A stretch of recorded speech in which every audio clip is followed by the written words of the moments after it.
all his is great, right? And so I watch his podcast. I think he's funny as. So I send him this, and I said, "Here's your boy." But you guys, all you guys talk about is him being 6-0. And he sends me back, by the way, and Aries Spears is famous, and I'm an idiot. I'm not famous. And so, but I'm calling out Aries and my dad, another non-famous person. But so Aries replies, and he says something like, he said something funny, and then he says, it's about, he says, besides being 6-0, and he starts going on about longevity. Well, LeBron's got that. He goes on about making your teammates better. Well, LeBron definitely does that.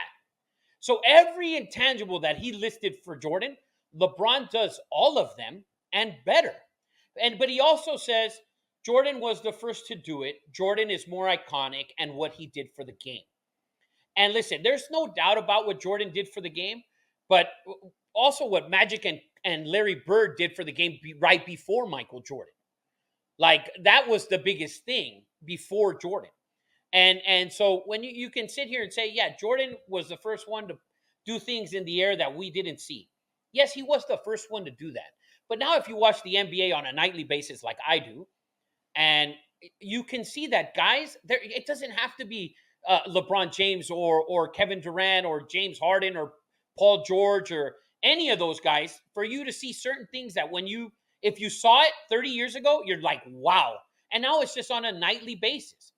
So for you to be stuck on Michael Jordan was this iconic player, that's what makes him the greatest. I'm not talking about Michael Jordan being the greatest or most iconic player in NBA history. I'm talking about being the greatest player on the court with a basketball. And if you don't believe that LeBron James going to 8 NBA finals in a row, by the way, okay, and doing different things on the court, like he's not, people say, oh, it's the longevity stat, and we go through this all the time. Yes, longevity. It's 20 years in a row of being an all-star, okay? Like if we look at Michael Jordan's last 2 years with the Wizards, he was an all-star. One of the years was like, okay, yeah, let's make him an all-star. But we know he shouldn't have been. He averaged 20 points a game the last 2 years, or 21 points a game. LeBron doesn't average less than 25 at this point, and we're going on season number 22. So longevity should be part of the greatness. Aries Spears wanted to use it against me with Jordan. Oh, his longevity of greatness. Who's greater than LeBron for this long? Nobody. Nobody can even come close in any sport. We're talking about 20 years. We're talking about 20 years of being an all NBA player and an all-star. Not only an all-star, an all NBA team player for 20 straight seasons. Okay, he's just not showing up and going through the motions. He's an all NBA player. You want to throw away all-stars because it's a voting thing, fine.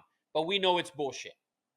So certain things that you guys believe and you're stuck in that era because you had one TV with 15 channels. And the one channel they show you on Sunday afternoon, the NBA on NBC, was Michael Jordan against Isaiah, or not even Isaiah, because when Jordan actually started beating Isaiah, the Isaiah team was just terrible. They couldn't even put him on television anymore.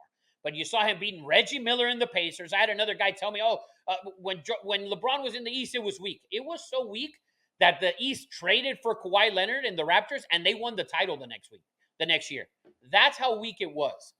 That's how good LeBron James was. When LeBron goes to the West starts making moves and becomes ultimately better. So the idea of Michael Jordan being this great player, he's great, phenomenal. He's the most iconic. But on the basketball court, 11,000 assists, 40,000 points. One guy had 5,500 assists, 32 or 33,000 points. Do you see the difference?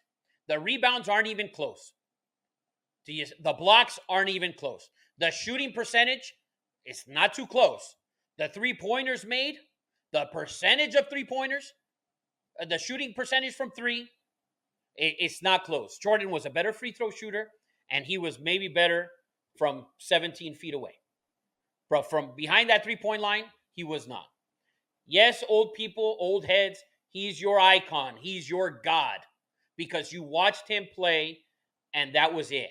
And that's all you can imagine. Watch LeBron on any given night. He's usually the best player on the court at 40 plus years old. That is the difference. Forget your icon era when you only had 15 channels and that's all you were able to watch. Watch the other games. You'll be able to see it. One day, Michael Jordan's going to admit that LeBron James was best to ever play. And I hope one day you guys all acknowledge that shit.